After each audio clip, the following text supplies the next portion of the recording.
Welcome friends, this is T again with another reaction video, and today we're going to be doing a reaction on She Came to Me trailer with Anne Hathaway and Peter Dinklage. Now I am a fan of Peter Dinklage. I think he's a great actor and he's very funny.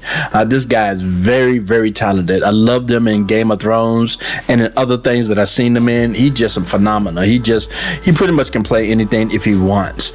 Okay, and we're going to go ahead and get into this, but please stay until after the reactions. That way you'll know my opinions about the trailer, and I might have a few things to say, so please stick with me. Okay, all right, let's go ahead and do this. But before we do, please like, subscribe, and share this video, and don't forget to hit that notification bell. That way you know whenever we come out with new videos. Okay, all right, let's get with it.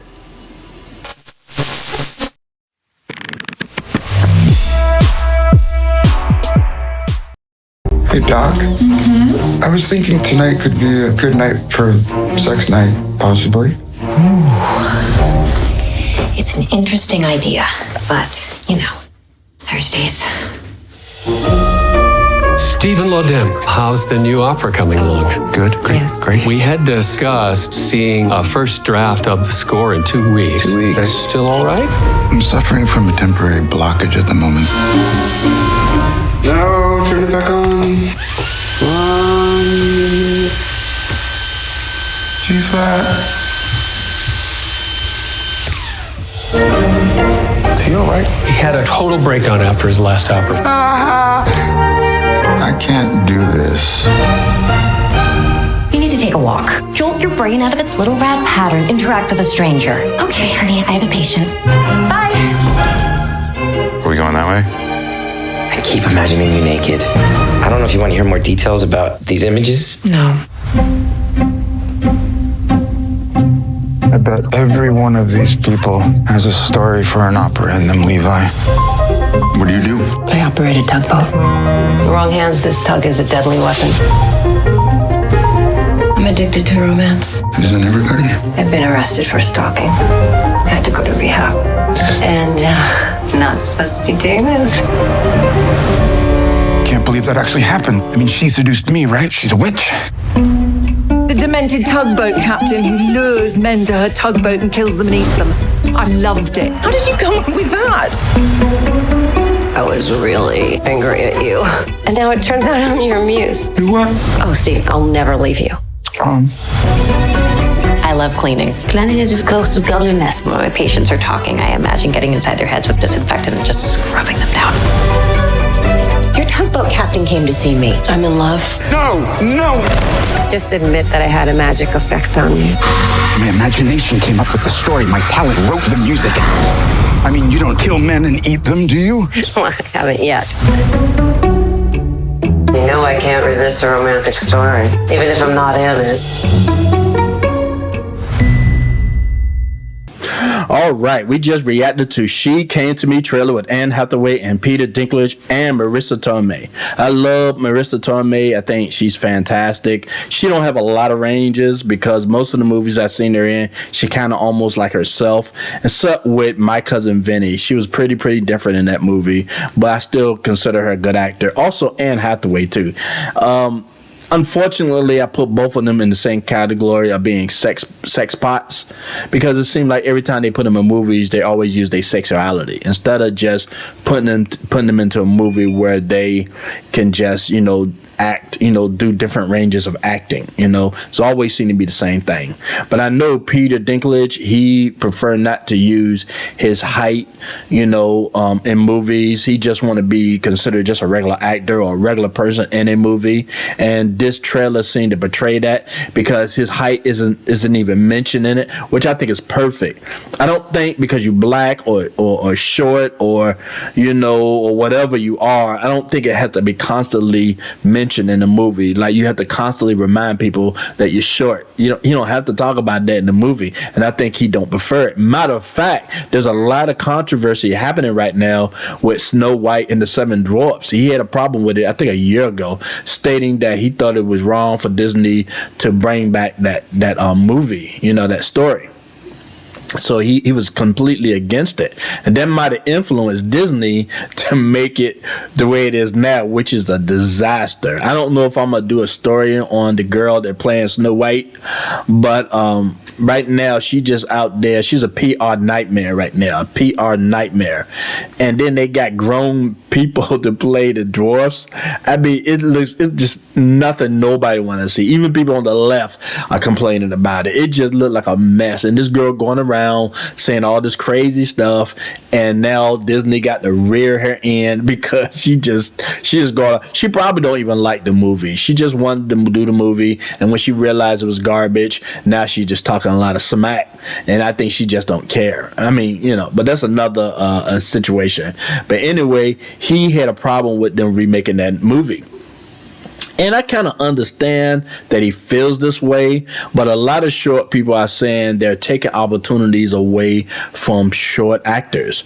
I hate using keep using the word short. Maybe there's a more political word for that, but I'm just using short now because y'all know what I'm saying. But anyway, dwarfs. I guess dwarfs is the word right now that they use. Well, they're taking opportunities away from dwarf actors, and now they're complaining about it because, like I say, what's it, the new Willy Wonka right now? Instead of actually using a dwarf in that movie, they're using Hugh Grant, and they like CGI'd him to be short, which I don't see what the difference is. You still using a short person. I mean, even if it's not real, it's still if it's offensive, it's still offensive. I don't think it is, but if it just, you know what I'm saying, right? It just doesn't make any sense anyway. But I like the tone of this movie. I like simple movies like this, independent movies. I'm assuming this is an independent movie. I like little comedy movies. Things are a little quirky. I hate it when they go so far left, when it doesn't make sense and it's just crazy messages and they're pushing political things, whatever. I think that's a turnoff, and I think that's a turnoff for most actors, especially Peter Dinklage. I don't think he wants to be involved in that. I think he's very political behind the scenes, but I don't think he too much want to bring it in front of the screen. So far, I haven't seen him do it. Like I say, he's very, very opinionated when it comes down to policies and political way of thinking behind the scenes. About animals, about dwarfism, and all kind of other things. He's really an advocate for many things out there, but I don't think that he like to bring it to his work, and which I think is great, because I don't have a problem with people having their political decisions or ideas or whatever, what have you. But I hate it when they constantly try to, every time they do a movie, they want to shove it in your face all the time. And you don't have to be a left or right person to feel this way. Nobody wants to go to movies to constantly see this. Now, I get people want to have representation, and I think Peter Dinklage wants to change the way people look at dwarfs, especially in Hollywood, and I commend him for that. But it's not, you don't have to beat nobody over here. And plus, he just want to work. He want to do serious work and take it seriously. And I believe him doing this will help a lot of dwarf actors in the future. But it's when they take a movie and they try to constantly remind you that he's a dwarf, that's crazy, and and to me that's offensive in itself. When you thinking you have to actually constantly mention this just for the movie to succeed, and I think that's something far that he wants to happen. I think he just wants people to like the movie, enjoy the story, enjoy his acting, and also his co-workers too, man. And it's like I say, it seemed like it's a basic movie like they used to do in the 90s. Where you could just enjoy a movie without thinking about anything else. We got a lot of crazy stuff going on right now in the world, with Hawaii burning and other things, inflation and everything else. People just want to enjoy a movie without thinking about this crazy stuff. That's why I love Mission Impossible so much and Tom Cruise in these movies. Now, Tom Cruise have his thing going on with Scientology. He have his life, and he used to try to bring it in the forefront, and that was kind of messing up his career. So he decided just to leave it out of his movies and everything else. So I don't even think he talked about it during his interviews, which is fantastic. Just go ahead and have your separate life and have your real life. Now you can integrate certain things. Now let's just say, for example, I am Christian. Let's just say you want to do Christian movies and mention God. Now that makes sense. Now if you let people know what type of movie it is that you're doing, let's just say Peter Dinklage want to do movies about dwarfs, you know, and the hardship that they go through or whatever, right? Or documentaries. At least you know what you're getting into when you go in, right? There's no mystery, there's no trick. You know exactly what you're walking into. I hate it when they deceive you. They make you, for example, I'm going to use Barbie as a perfect example. I still haven't seen that movie yet, but from my understanding, I did not see any political anything or feminism in the commercials. I mean, I did a little bit, but I didn't realize how strong it was going to be in the movie. And from my understanding, it was pretty strong. People keep saying that it was still an entertaining movie. It made a lot of money, but still, I don't like going into something. I mean, you can be deceived. I mean, they've been doing this for years, kind of deceiving you on what you walked into. But at least you know it's always that 50-50 chance it might be a good movie, right? But these days, they doing things so political now. It's like it's a good chance it's going to suck. And that's what people hate. It's like people was all right with the 50-50 chance that it might be a good movie or not. But now it's like, okay, most likely it's a terrible movie. There's a lot of talk right now that's going on with Ahsoka right now, you know, Disney's Ahsoka. And a lot of people are begging this show to do well.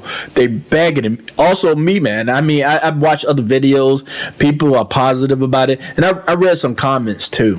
There was people are very disappointed when they hear other people try to down Ahsoka even before watching it. I get that. You don't want your fantasies ruined, and you just want everybody just to be hopeful and just enjoy the time of its promotion until the show starts, which going to be starting probably in a week or so.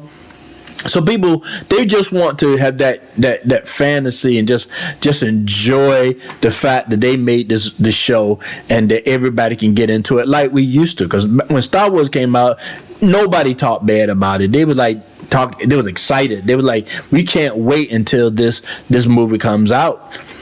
But nowadays, it's like a lot of people are getting online, you know, smashing Ahsoka. Now, I said a couple of things. I said, you know, hey, you know, they've been, you know, messing up a lot these days, and hopefully they won't mess up Ahsoka. But I'm keeping a positive attitude about the whole thing. I'm hoping that they fix the problem. Dave Filoni, I keep messing up his name, but you know who I'm talking about. He's very much a part of this, and I think also George Lucas is very much a part of this as well. So hopefully that's enough to make this show excellent. So I'm really, really looking forward to that.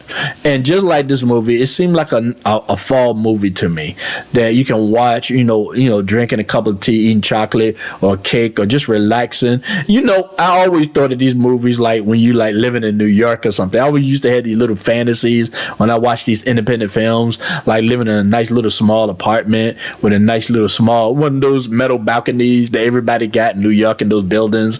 Not a lot of things going on, but also you like an artist. You might be doing some work on the internet or whatever the situation is, and then on a Sunday you can sit back and watch a movie like this, or go to a nice little small theater where they serve food and you can just relax and just enjoy a movie like this. And I think most people enjoy those days, and I hope that they're able to bring those days back.